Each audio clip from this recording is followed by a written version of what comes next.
Dear students, I am Dr. Manisha Sharma, Associate Professor, Department of Zoology, GTB Government Girls College, Kota. Today we will study the second part of Structure and Life History of Ascaris. In the last lecture, we had studied about the life cycle briefly. So, just in order to revise, एक बार पुनः अपन revision कर लें कि जो Ascaris है, जो कि एक अंतःपरजीवी है, उसके एग्स जो है हैच होते हैं और ये जो है हेपेटिक पोर्टल वेसल्स के अंदर पहुंचते हैं।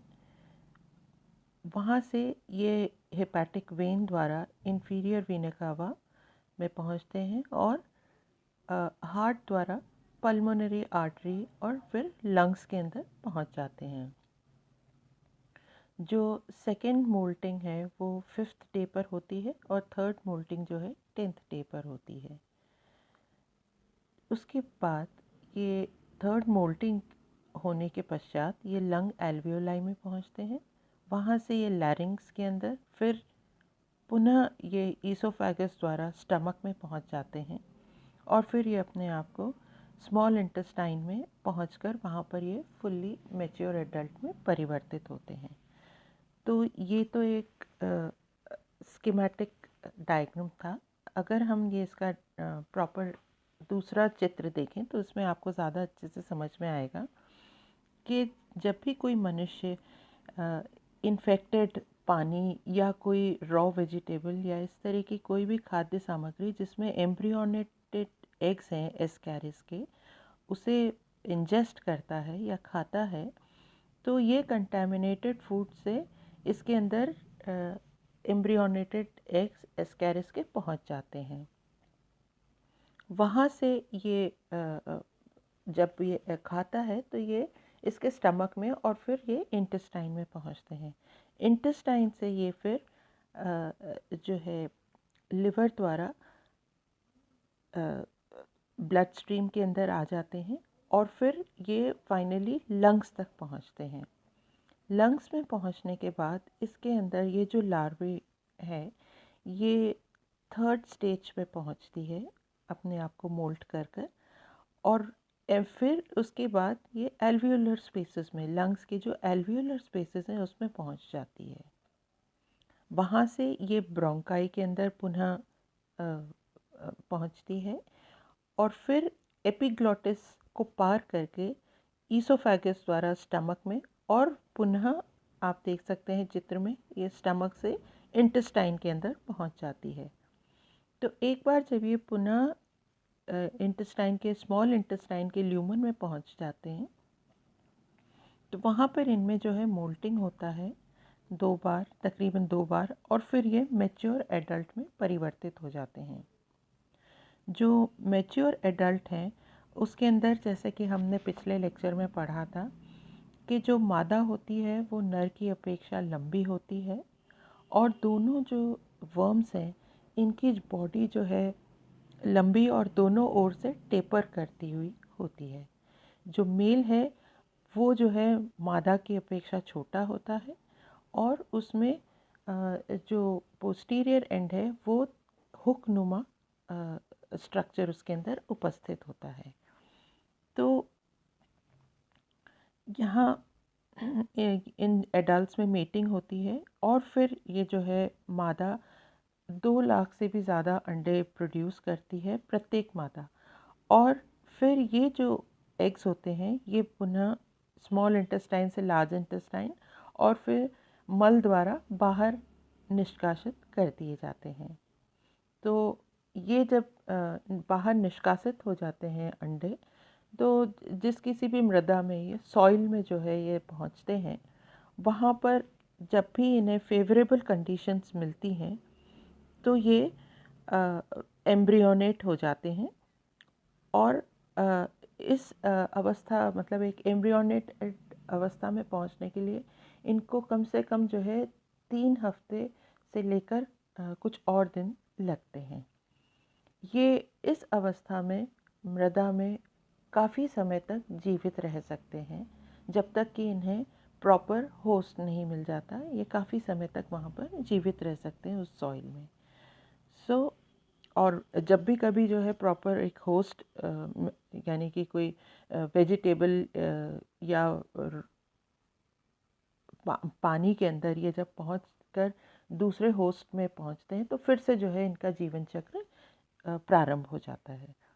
तो इसके जो मोड्स ऑफ ट्रांसमिशन है कि किस तरीके से ये एक होस्ट से दूसरे होस्ट में पहुंचता है, तो वो ज़्यादातर बाय इंजेशन ऑफ वाटर और food that is contaminated with Ascaris lumbricoides eggs.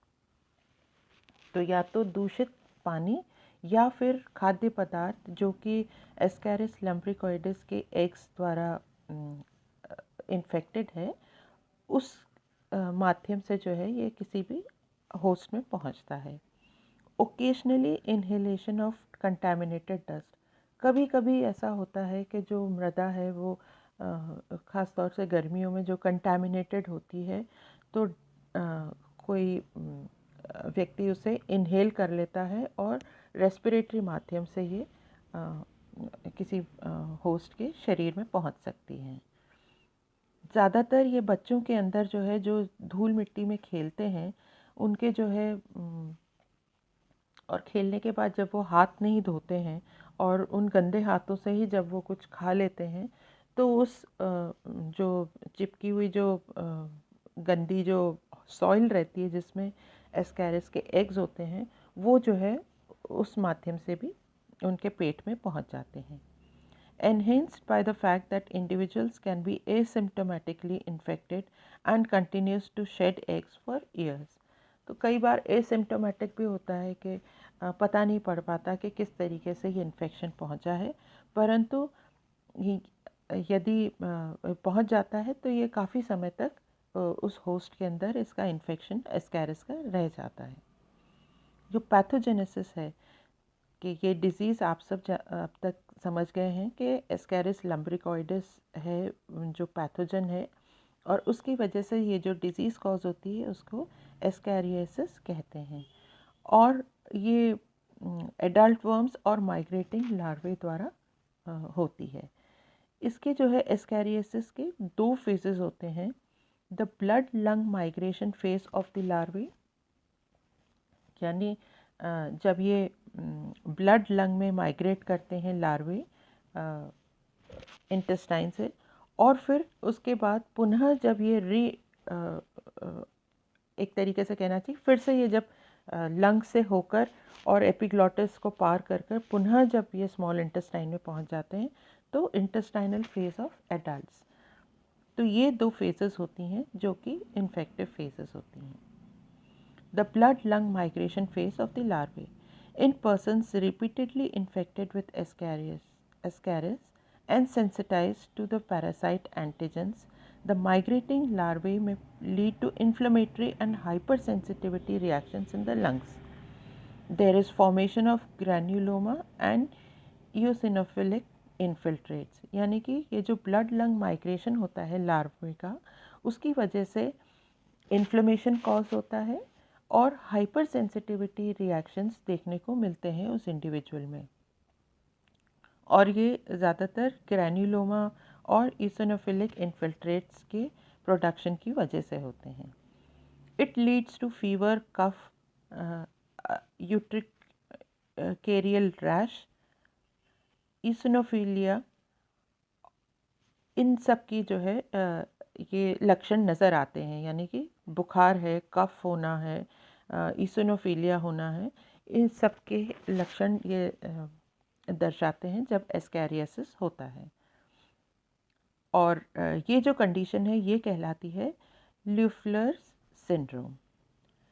Allergic anti inflammatory reaction to migrating larvae may involve other organs such as liver and kidney. तो एलर्जिक इन्फ्लेमेटरी रिएक्शन जो है एक तो जब ये larvae lungs के अंदर रहते हैं तब प्रोड्यूस करते हैं, और दूसरा जो है जब ये पुनः लिवर में या किडनी में जब ये पहुंचते हैं तो तब भी ये एलर्जिक इन्फ्लेमेटरी रिएक्शंस प्रोड्यूस करते हैं। तो ये जो लार्वे और एडल्ट हैं एस्कैरिस के, ये एक तरीके के एलर्जेंस सिक्रीट करते हैं जिसकी वजह से कि होस्ट में ये हाइपर सेंसिटिविटी रिएक्शंस प्रोड्यूस होते हैं। जो इंटेस्टाइनल फेज है एडल्ट्स की, the adult worm produces various pathological lesions in the following veg. मतलब इस तरीके की जो लीजन्स देखने को मिलती हैं, एक तो mechanical action, spoliative action and allergic reaction. तो ये तीन जो है पैथोलॉजिकल लीजन्स क्रिएट करते हैं जो एडल्ट्स होते हैं स्मॉल इंटेस्टाइन में उपस्थित वो।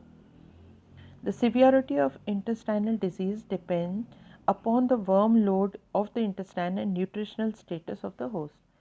यानी कि जो सीवियरिटी है कि कितनी ज़्यादा सीवियर है ये एस्कैरियोसिस उस होस्ट के अंदर, ये इस पर निर्भर करता है कि कितने इंडिविजुअल्स मौजूद हैं उसके स्मॉल इंटेस्टाइन में, और होस्ट जो है किस प्रकार की उसका न्यूट्रिशनल स्टेटस है।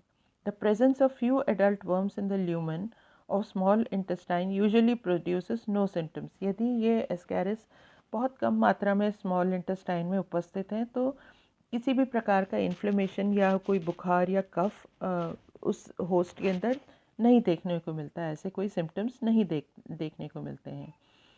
और कभी कभी ज़रूर उसके एब्डोमिनल पेन हो सकता है या इंटरमिटेंट कॉलिक पेन हो सकता है, स्पेशली चिल्ड्रन के अंदर।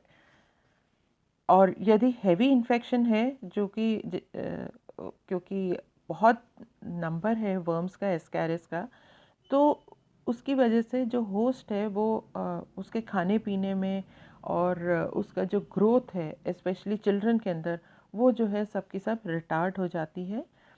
और बच्चे जो है ख़ास तौर से खाना पीना बंद कर देते हैं, और देखा गया है कि उनमें ग्रोथ भी ठीक नहीं होती है। So heavy worm load specially in younger children में लीड टू पार्शियल और टोटल इंटेस्टाइनल ऑब्स्ट्रक्शन। तो यदि स्थिति ज़्यादा गंभीर हो जाती है तो ऑब्स्ट्रक्शन की भी स्थिति आ जाती है, स्पेशली चिल्ड्रन के अंदर। वॉन्डरिंग एडल्ट्स में ब्लॉक द एपेंडिकल ल्यूमन और the common bile duct and even perforate the intestinal wall. अब जो कॉम्प्लिकेशंस हैं वो हैं कि इंटेस्टाइनल ऑब्स्ट्रक्शन हो जाता है, एपेंडिसाइटिस भी हो सकता है, बाइलरी एस्कैरियोसिस होता है, perforation of the intestine, cholecystitis, pancreatitis, peritonitis, ये सारी बीमारियां हो सकती हैं, और जिसमें कि बाइलरी एस्कैरियोसिस सबसे कॉमन कॉम्प्लिकेशन है एस्कैरिस की वजह से। तो लेबोरेटरी डायग्नोसिस जो है किस प्रकार से किया जाता है? पैरासिटिक डायग्नोसिस जो है यदि एडल्ट वर्म है तो उसका demonstration of eggs, demonstration of larvae, इयोसिनोफिलिया counts जो हैं वो देखे जाते हैं, और सीरो डायग्नोसिस के द्वारा। इसका जो ट्रीटमेंट है वो है पायरेंटल पैमोइट करके जो सॉल्ट है वो ज़्यादातर दिया जाता है, और ये पर किलोग्राम बॉडी वेट के हिसाब से मैक्सिमम 1 ग्राम तक दिया जा सकता है। दूसरा जो ट्रीटमेंट है वो है मिबेंडाजोल सॉल्ट। ये दिया जाता है in a dose of 100 mg twice daily for 3 days, और piperazine citrate in a dose of 75 mg पर kg body weight for 2 days। तो ये डिपेंड करता है सबसे पहले तो बॉडी वेट के ऊपर, और दूसरा जो एडल्ट यदि है तो उसके लिए भिन्न होगा इसका डोज इन सॉल्ट्स का, और यदि चिल्ड्रन है तो उनमें डेफिनेटली और भी भिन्न होगा, परंतु ज़्यादातर बेसिकली यही सॉल्ट्स दिए जाते हैं इनके ट्रीटमेंट में। जो प्रोफाइल एक्सेस है कि किस तरीके से कहा जाता है कि prevention is always better than cure. तो एस्कैरियोसिस से किस प्रकार से अपने आप को प्रिवेंट किया जा सकता है कि proper disposal of human faeces, जो मल है उसका जो है प्रॉपर डिस्पोजल हो, खुले में जो है शौच न जाएं। दूसरा avoidance of eating raw vegetables and salads, specially जो सैलड में और रॉ वेजिटेबल्स खाए जाते हैं उनको सबसे पहले तो खाना अवॉइड किया जाए, और यदि खाते हैं तो उसको बहुत अच्छी तरीके से धो के साफ़ करके और फिर ही खाया जाए। Periodic treatment with an effective anti helminthic drug in communities that lack sanitary facilities। तो जिन एरियाज़ में सैनिटरी फैसिलिटीज़ प्रॉपर नहीं हैं वहाँ पर एक तरीके से पीरियोडिक ट्रीटमेंट दिया जाना चाहिए हर इंडिविजुअल को, चाहे वो बच्चा हो या बड़ा हो, एंटी हेलमिंथिक ड्रग्स द्वारा, ताकि जो है जिसको कि आप सरल भाषा में कह सकते हैं कीड़े मारने वाली जो दवाई होती है उसका सेवन पीरियोडिकली यदि किया जाए तो इस एस्कैरियोसिस से बचा जा सकता है। So thank you very much. Go through the lecture once again.